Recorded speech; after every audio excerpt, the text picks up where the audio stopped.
श्री हरीश मीणा, आप तो आईपीएस अफसर है ना? हाँ हाँ बिल्कुल है सर। सर मैं सदन का सदस्य हूँ सर। Very good. धन्यवाद सभापति महोदय, अध्यक्ष महोदय, जो आपने मुझे इस महत्वपूर्ण बिल पे बोलने का मौका दिया। सर मैं बोलने के पहले वो परिस्थिति बताना चाहूंगा कि ये बिल क्यों लाना पड़ा सरकार को। अक्टूबर 2025 को सुप्रीम कोर्ट का एक फैसला आया और उसमें केंद्र सरकार को निर्देश दिए कि जो आपके कर्मचारी हैं, सेवानिवृत्त कर्मचारी, उनको न्याय दीजिए।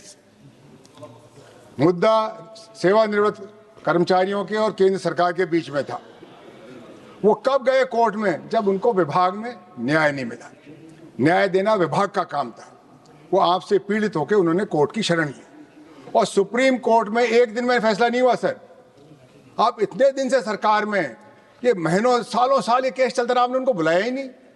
सुनते उनकी क्या पीड़ा है। आपका कर्मचारी आपके खिलाफ कोर्ट में जा रहा है, वो आपके पास क्यों नहीं आया? और आया तो आपने उसका सुना क्यों नहीं? तो पहली फेलियर हमारी यहाँ हुई कि हमने हमारे आदमियों की सुनी नहीं, जबकि हमारी ड्यूटी ये है कि हम अपने कर्मचारियों की पीड़ा सुने, उनकी वेदना सुने।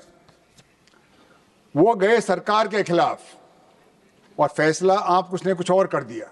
वो चाह रहे थे हमारा प्रमोशन हो, जिसका प्रमोशन ड्यू है उसको प्रमोशन मिलना चाहिए, समय पे मिलना चाहिए। ये कोई दो वर्गों में झगड़ा नहीं है। जैसे सर मैं आप उदाहरण दूंगा, आप साहब बहुत अनुभवी आदमी हो सर, और मैंने पहले आपको कॉन्स्टिट्यूशन क्लब में भी देखा है। कॉन्स्टिट्यूशन क्लब में जब से ये बना, इसमें चुनाव होते हैं।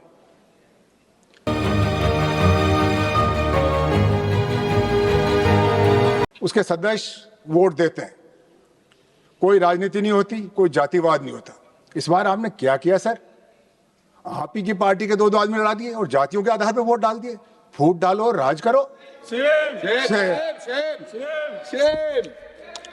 सर मैं माहौल बता रहा हूं सर, मैं माहौल बता रहा हूं सर। आप काम करने का तरीका। अरे नहीं, जगदापाल जी, ये खुद आईपीएस अफसर हैं।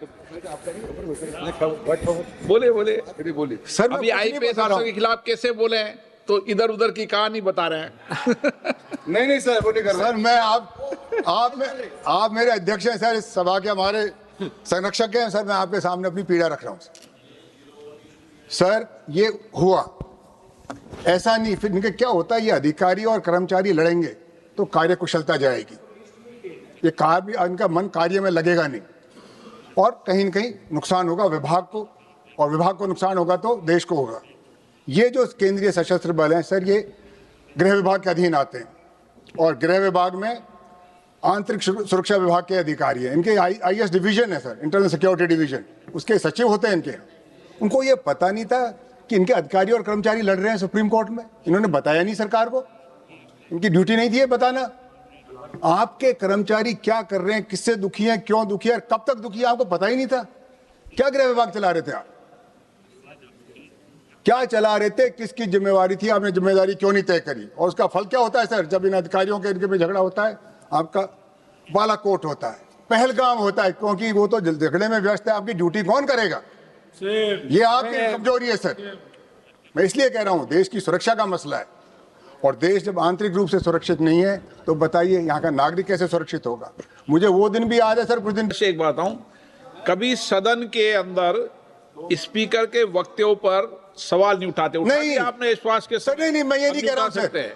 मैं कह रहा हूं सुरक्षा की बात, मैं सुरक्षा की बात कह रहा हूं सर। मैं कर रहा हूं सुरक्षा की बात। मैं किसी भी अजय नाम नहीं लेता सर। हमारे देश में हर नागरिक सुरक्षित होना चाहिए, हर नागरिक, वो सुरक्षा प्रदान करना सरकार की जिम्मेवारी। ये तो सही है। अब सर बताइए, अगर हर नागरिक की बात छोड़ दिए, अगर क्या सुरक्षित है तो बताइए सुरक्षित कौन है? मुझे ये पीड़ा है सर, मैं किसी पर आरोप नहीं लगा रहा, मुझे पीड़ा है सर। मैं आपके परमिशन से बोल रहा हूं सर। बोले विधेयक पे, विषय पे सर, आंतरिक सुरक्षा का विषय सर। मैं आंतरिक सुरक्षा पे बोल रहा हूं, इससे बड़ी सुरक्षा क्या होगी?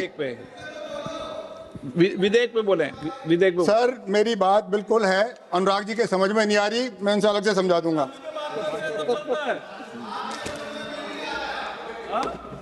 1950 से बात, 50 की बात सर मैं इस विषय पे इसलिए बोलना चाहता हूं कि ये 2026 है सर।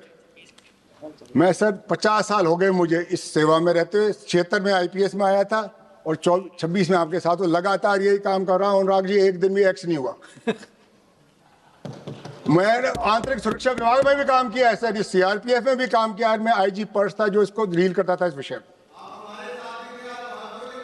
सर आंतरिक विषय पे बोलने दीजिए ना, आंतरिक सुरक्षा पे। आप क्यों पीड़ित हो रहे हैं सर? इसमें आपका नाम नहीं आएगा। आप चेयर को संबोधित करें। सर मैं आपको संबोधित कर रहा हूं सर। अनुराग जी को मैं प्रयास करूंगा आपको समझाने की। सर ये आंतरिक सुरक्षा का विषय, मैंने एक देश के नागरिक के रूप में देखा है इसको। मैंने प्रधानमंत्री कार्यालय में भी आंतरिक सुरक्षा विभाग देखा है। मैं सुरक्षा सचिव था मनमोहन सिंह जी के कार्यालय में, वहां से भी देखा है। मैं सीआरपीएफ में भी था, इसी विभाग को डील करता था। और मैं पुलिस में डीजी भी रहा हूं और इस सदन का सदस्य हूं। मेरे अनुभव के आधार पर बोल रहा हूं, मैं किसी पर आरोप नहीं लगा रहा हूं। मैं मेरे 50 साल के अनुभव पे कह रहा हूं कि इसमें सुधार की आवश्यकता है। उसमें किसको आपत्ति है? अगर हमारा सुधार, आंतरिक सुरक्षा ठीक होती, अगर संवेदनशीलता होती, तो शायद ये पहलगाम और ये पुलवामा नहीं होता। हम जवाबदेही तय करते किसकी गलती थी इसमें, किसकी चूक थी और क्यों हुई। मुझे बताइए, आपने एक भी आदमी के खिलाफ कार्रवाई करी? इतनी गंभीर घटना हो गई।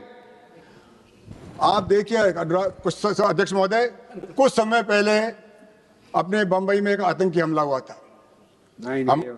हमारे संवेदनशील तत्कालीन गृह मंत्री शिवराज पाटिल साहब थे, इस्तीफा दे दिया। महाराष्ट्र के मुख्यमंत्री थे, उन्होंने इस्तीफा दिया नैतिक जिम्मेवारी लेते हुए। पुलवामा में, बालाकोट में किसने ली जिम्मेवारी? मैं इसलिए कह रहा हूं, मैं किसी के आरोप नहीं लगा रहा हूं, जो हुआ जो आपको बता रहा हूं। इस्तीफा दिया था, चलो आपने कपड़े नहीं बदले, बदला क्या? सुरक्षा तो बिगाड़ दी। मैं किसी, थोड़ी शर्म करो। देखो, आप तो अपने बिल पे बोलो, बाकी इधर ध्यान। बिल पे ही बोल रहा हूं सर, बिल पे ही बोल रहा हूं सर। मैं तो सुरक्षा की बात कर रहा हूं। वो सुरक्षा में भी आंतरिक सुरक्षा, इस देश की सुरक्षा, देश के नागरिक की सुरक्षा। सही बोल रहे हो तुम। सर ये इसका झगड़ा होता है जब क्या होता है, जब अधिकारी और कर्मचारियों में मतभेद होता है, उनका काम में ध्यान नहीं लगता, वो लड़ाई में व्यस्त हो जाता है और कार्यकुशलता घट जाती है, सुरक्षा खतरे में पड़ जाती है। और इसकी बिल की जरूरत क्यों पड़ी, वही तो मैं बता रहा हूं आपको कि ये माननीय सुप्रीम कोर्ट का एक आदेश था जो अक्टूबर 2025 में आया। उसको सरकार, इसको विधेयक लाइए, केंद्रीय सशस्त्र पुलिस बल 2026 आप लेके आए हैं। उद्देश्य कारण, इसका उद्देश्य क्यों बताया आपने? बताइए उद्देश्य क्या जरूरत पड़ी इसकी? ये फोर्स सर ना कांग्रेस ने बनाई ना बीजेपी ने बनाई। सीआरपीएफ 1939 में बनी थी, जब तो ये झगड़े नहीं हुए, जब तो लोकप्रिय सरकार नहीं थी, क्योंकि वो सरकार चलाना जानते थे, अधिकारियों से काम लेना चाहते थे, ड्यूटी बांटते थे, जिम्मेवारी लेते थे। और ये असम राइफल सर, ये तो कौन सी 1800 और कुछ साल की बनी हुई है, जब भी चल रही थी। आज क्या हो गया, हम इस पर चर्चा करें कि एक क्या नौबत आ गई कि हमारे जवान, हमारी व्यवस्था को हम नहीं चला पा रहे। आरोप का नहीं है सर, ये पक्ष और विपक्ष का नहीं है, ये देश की सुरक्षा का और सुरक्षा की जिम्मेदारी भारत के गृह विभाग पे, ये मैं कह रहा हूं। उसको हमको चर्चा करनी चाहिए पार्टी से ऊपर उठ के, और जो गलत है गलत कहें, सही को सही कहें। दिक्कत क्या है? सुरक्षा में चूक हुई है। उसके कारण यह है कि आपके अधिकारियों का और कर्मचारियों का सुरक्षा में मन ही नहीं है, वो तो मुकदमे लड़ रहे हैं एक दूसरे के खिलाफ। जो एक दूसरे के घर में मुकदमे लड़ेंगे, वो घर कैसे चलेगा सर? ये है हमारा चिंता का विषय। तो मेरी सरकार से अनुरोध है कि आप इस बिल को, अगर आप बहुमत से पास करेंगे, आपका बहुमत है, पर उचित नहीं होगा। इस पर गहन चिंता हो, चर्चा हो और मंथन हो, और फिर जो सहमति बने उस पर आप निर्णय लें। अगर आप बहुमत के आधार पर करेंगे, आपका बहुमत आप करा लेंगे, पर क्या वो न्याय होगा? न्याय होगा उसमें जबकि सबकी राय हो, सबकी सहमति, और हम सहमति बनाए। बहुत जरूरी है सर। आप अगर कर दिया, ये वर्ग जो लड़ रहे हैं आपस में मुकदमे, एक दूसरे के शत्रु बन जाएंगे। उनको एक ही काम करना है, देश की आंतरिक सुरक्षा। जब ये लड़ेंगे तो सुरक्षा किस किस को प्रदान करेंगे? ये क्यों बनाया? अपनों को आपने आपस में क्यों लड़ाया? इसीलिए मैं आपको कह रहा था सर, ये कॉन्स्टिट्यूशन क्लब में क्यों लड़ाया? कॉन्स्टिट्यूशन क्लब मेंबर्स का था। मुझे ये भी पता है कि दो जातियों को लड़ा दिया आपने। ना बंद करो बोलना, जाति को लड़ाना। हाँ, तो ये जाति पे, धर्म पे किसको लड़ाना? क्यों लड़ाना? सर मैंने ये भी दिन देखा है सर, मैं उम्र में कद में आपसे छोटा हूं अध्यक्ष महोदय, उम्र में थोड़ा सा बड़ा हूं आपसे, इसलिए मैं बताता हूं। मैंने अंग्रेजों के राज के बारे में भी सुना था, वो परदेसी थे पर हिंदू धर्म खतरे में नहीं था। मुगलों के राज के बारे में भी सुना है, हिंदू धर्म खतरे में नहीं। अब कैसा हिंदू धर्म का राज है कि हिंदू धर्म खतरे में पड़ गया? मुझे बताइए कौन कर रहा है इसको खतरे? कैसी सुरक्षा आपकी बताइए?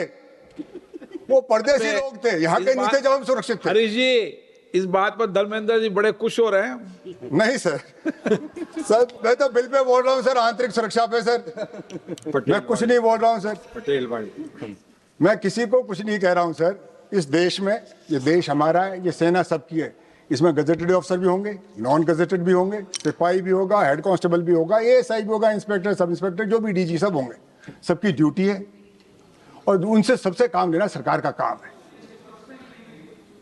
सबको काम में, मैं तो अर्जुन जी आपके भी पक्ष में हूं, आप जहां भी हो मेरे हो।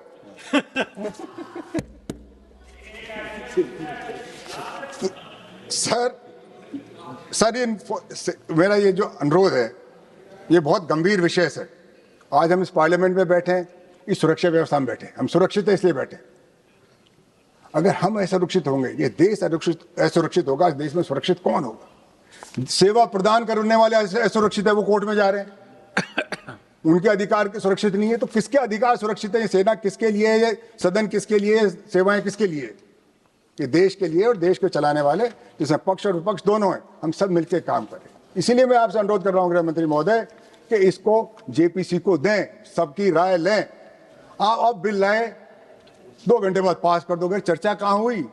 2 दिन पहले आते, कागज आटते, पढ़ते, लिखते, आपको अपनी राय देते। होना तो सदन को ही पास करना है, इसी क्या जल्दी पड़ रही है आपको कि आज के आज ही इसको पेश करोगे, आज ही पास करोगे? क्या हो रहा है? जनमत जानो, जनमत जानिए, लोगों की राय लीजिए, देंगे आपको राय। सर्विंग ऑफिसर भी देंगे, रिटायर्ड भी देंगे, कहीं भी सर।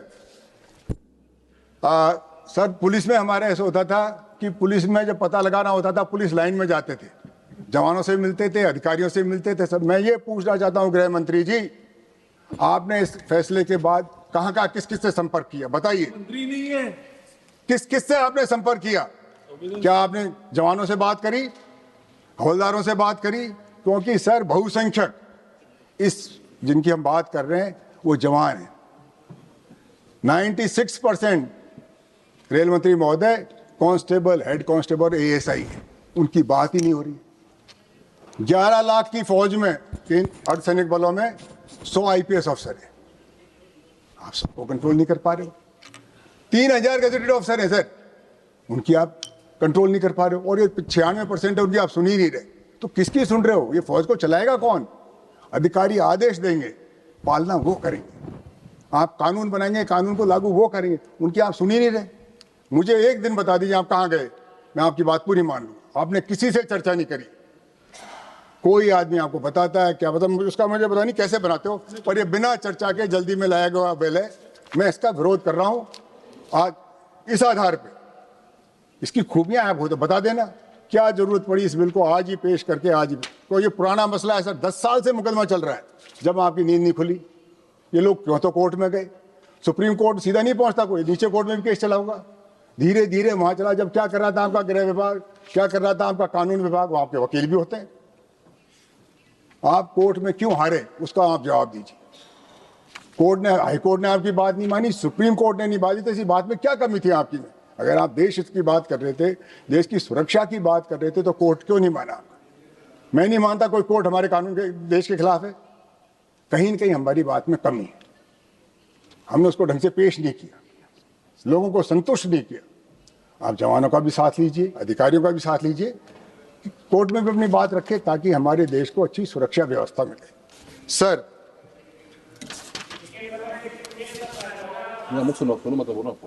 आप डिस्टर्ब मत करो, he is not reading. Sir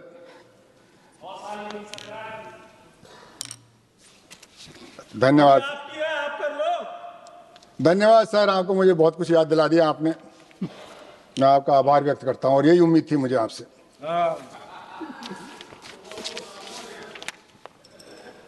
sir ये जो अलग अलग फोर्स बनी, अलग अलग उद्देश्य बनी थी, अलग अलग समय पर बनी थी। क्योंकि मुझे पता है गृह मंत्री जी क्या जवाब देंगे। इसके लिए तो नेहरू जी जिम्मेवार है। सीआरपीएफ 1939 में बनी थी जब नेहरू जी प्रधानमंत्री नहीं थे सर। कृपया ये मत कहना कि इसके लिए इंदिरा जी जिम्मेवार है। आप इंदिरा जी के बारे में कुछ कमी है तो जरूर बताइए, पर इंदिरा जी वो ही हैं जो आप बार बार कहते हो पाकिस्तान हमारा दुश्मन है, पाकिस्तान का ये कर देंगे। इंदिरा गांधी ने बात कम करी और पाकिस्तान के 2 टुकड़े करा दिए, वो इंदिरा गांधी थी। Yes. वो आप अपने मुंह से नहीं कहोगे कि हमारी सबसे देश की बड़ी चुनौती पाकिस्तान है। 2 टुकड़े किए, उन्होंने राजनीति नहीं करी, उन्होंने कर्तव्य निभाया। वो इंदिरा गांधी थी जिसने सिक्किम एक दूसरा इंडिपेंडेंट कंट्री था उसको हिंदुस्तान में मिलाया, पर राजनीति नहीं करी। उन्हें देश हित में किया, जनता के हित में किया। करना कुछ नहीं, बातें बड़ी बड़ी करनी। वोट भी नहीं मांगे। पटेल करना कुछ नहीं। मुझे बताइए क्या किया आपने, क्या किया? पाकिस्तान की कितनी इंच जमीन ली आप? नहीं बात करोगे आंतरिक सुरक्षा की। आप तो इंदिरा जी ने कर दिया, नेहरू जी ने कर दिया, एक उन्होंने किया। उन्होंने देश को निर्माण किया, देश को आज़ादी दिलाई। इस पार्टी के वो सदस्य थे, कांग्रेस पार्टी के सदस्य थे, कांग्रेस पार्टी के बड़े नेता थे। नेहरू जी का भी योगदान था, गांधी जी का भी था, पटेल का भी था, और जितने हमारे स्वाधीनता संग्राम में तो सब पार्टियों का, एक पार्टी का आंदोलन ही था, उसका नेतृत्व कांग्रेस पार्टी ने किया। तो आप जो अपनी बात बताइए कि आपके कार्यकाल में आपके विभाग का ये फेलियर क्यों हुआ, आपसे कहाँ चूक हुई? उस चूक को पहचानिए, उस चूक को दुरुस्त कीजिए, और जिसकी गलती है उसको सजा दीजिए, जिम्मेवारी लीजिए। आप इंचार्ज हैं इसमें। आप इसको थोड़ी कहेंगे विपक्ष के नेता को कि साहब आप जिम्मेवार हो इसका। आपको 12 साल से आप सत्ता में हैं, आपको ये पता नहीं कि आपके खिलाफ मुकदमा चल रहा है? आपको पाकिस्तान का पता है, अमेरिका का पता है, इसका पता है, खुद का क्या हो रहा है वो आपको पता नहीं है। ये बड़ी अचंभे की बात है। अभी भी समय है सर, चूक जाइए। अपन जागे या नहीं जागे, जनता जाग रही है। पटेल वाला पटेल सर मैं एक उदाहरण देता हूं आपको, कुछ अश्विनी जी की समझ में आएगा। कौन? सर सरदार पटेल जब भारत के गृह मंत्री बने, या भारत जब आज़ाद हुआ, एक देश नहीं था। अंग्रेज एक बिखरी हुई विरासत छोड़ के गए थे, राजा रजवाड़े थे। और अंग्रेज क्या कह के गए? आप हिंदुस्तान में रहना चाहो तो हिंदुस्तान में रहने लो, पाकिस्तान में जाओ तो पाकिस्तान चले जाओ, और आज़ाद रहने, स्वतंत्र रहना चाहो तो स्वतंत्र हो जाओ। ये सरदार पटेल थे जिन्होंने हैदराबाद को एक किया, गृह मंत्री के पद पे थे, वो एक किया। कश्मीर की आप जानते हो, राजा कहीं जाना चाहता था, प्रजा कहीं जाना चाहती थी, सरदार पटेल ने कहा नहीं हिंदुस्तान में रहना, पर हिंसा नहीं करी, उसकी राजनीति करी। जूनागढ़ गुजरात में सर, पता नवाब साहब क्या कहते थे, बेगम क्या कहती थी, पर उन्होंने कहा नहीं मैं हिंदुस्तान का गृह मंत्री हूँ, हिंदुस्तान के गृह मंत्री, इसको एक रखूंगा। हमारे बहुत सारे रजवाड़े थे, उन्होंने अपना कर्तव्य निभाया, धर्म निभाया, किसी पे बहाना नहीं बनाया, और सबको एक किया, अपनी कलम से, अपनी काबिलियत से, और सबके सहयोग से। आरोप लगाना किस पे? अपना देश है सर, पक्ष भी अपना है, विपक्ष भी अपना है, सेना भी हमारी है, अधिकारी भी हमारे हैं, कर्मचारी भी हमारे हैं। तो ये हमारे लिए बहुत जरूरी है सर। आप उस कुर्सी पे बैठे हुए हो जिसपे सरदार पटेल बैठे थे, वो सरदार पटेल जिन्हें राजा रजवाड़ों को, आप तो अपने मातहत कर्मियों की बात कर रहे हो, उनसे काम करवाया कि होना पड़ेगा। अश्विनी वैष्णव साहब जोधपुर साइड से आते हैं, वहां का राजा, युवा राजा, पाकिस्तान जाना चाहता था, वो पाकिस्तान की सीमा का था, और अंग्रेज उनको छूट दे के गए थे। उन्होंने कहा नहीं, कैसे मनाया होगा वो तो वही जाने, पर उन्होंने अपनी काबिलियत से मनाया। और जो नहीं माने सर, अध्यक्ष महोदय, अरे जी ये इतिहास में डिबेट नहीं हो रही। अध्यक्ष महोदय, अध्यक्ष आंतरिक सुरक्षा की बात हो रही है। आप कर्मचारी उनको नहीं रख सके। अरे सर मैं आंतरिक सुरक्षा पे बात हो रही है, आंतरिक सुरक्षा पे बात हो रही है। उन्होंने आपसे, आपके मातहत कर्मचारी नहीं मान रहे, उन्होंने राजा रजवाड़ों को चुकाया, वो सरदार पटेल था, वो देश का गृह मंत्री था। ये है बात, इस बिल पे बात हो रही है ना, बिल पे बात करेंगे। सब बिल पे ही तो बात कर रहा हूँ। आंतरिक सुरक्षा की, बिखरे हुए देश को एक किया, आंतरिक सुरक्षित किया, सरदार पटेल ने किया, वो भारत के गृह मंत्री, वो भी गुजरात से थे, आप भी गुजरात से हो, आप भी गृह मंत्री हो, सब कुछ आप ही हो, सत्ता भी आपके, पर आप तो सर्वशक्तिमान हो सर। आपको डर किस बात का? आपको चैलेंज कौन करेगा? शिवसेना भी आपके साथ है, एनसीपी अब आपके साथ है, जो देखो कौन है आपके विरोध में? ये कुछ लोग हैं, हम लोग यहाँ बैठे, पर हम राजनीतिक विरोधी हैं सर, देश के हित में हम भी आपके साथ हैं। वेरी गुड, देश के हित में आपके साथ हैं। तो मैं आपसे प्रार्थना करता हूँ सर, मैं इस बिल का विरोध करता हूँ, और इससे आपसे आग्रह करता हूं, इसको जनमत के लिए जेपीसी को भेजें, व्यापक इस पर चर्चा करें और फिर जो भी सहमति बने उस काम करेंगे। धन्यवाद सर। पूरे देश के अंदर जहां कहीं भी बहुजन समाज पर एट्रोसिटीज होती है, उस एट्रोसिटीज पर अगर वो व्यक्ति, वो परिवार मेरे पास तक पहुंच जाता है, जिन केसेज में मेरे फोन के जाने के बाद एक्शन हुआ, उस पर रेप केस तक है, कुल्हाड़ी से काटे हुए हमारे समाज के, बहुजन समाज के लोगों को काटा गया, उन पर कार्रवाई कराने का काम किया। ऐसे सैकड़ों मनुवादियों को जेल भिजवा चुका हूं जो मेरे समाज पे, मेरी बहन बेटियों पर अत्याचार करते हैं। मेरे फिल्म प्रोडक्शन हाउस के अंदर अगर कोई आदमी इलेक्ट्रॉनिक मीडिया के अंदर जाना चाहता है या फिल्म लाइन में जाना चाहता है, उसको फ्री ऑफ कॉस्ट ट्रेनिंग में दे रहा हूं और देता रहूंगा। धर्म पढ़ाएंगे आपको, रामायण, महाभारत, गीता, बाइबल और कुरान। दोस्तों, आपको पढ़ना होगा भारत का संविधान। 1984 में काशीराम साहब को ज्वाइन किया मैंने, और उस टाइम मैं 9th क्लास में पढ़ता था। उनके उस रास्ते पे काम करता हूँ। सामाजिक आंदोलन चलते रहना चाहिए, राजनीतिक आंदोलन चले या ना चले।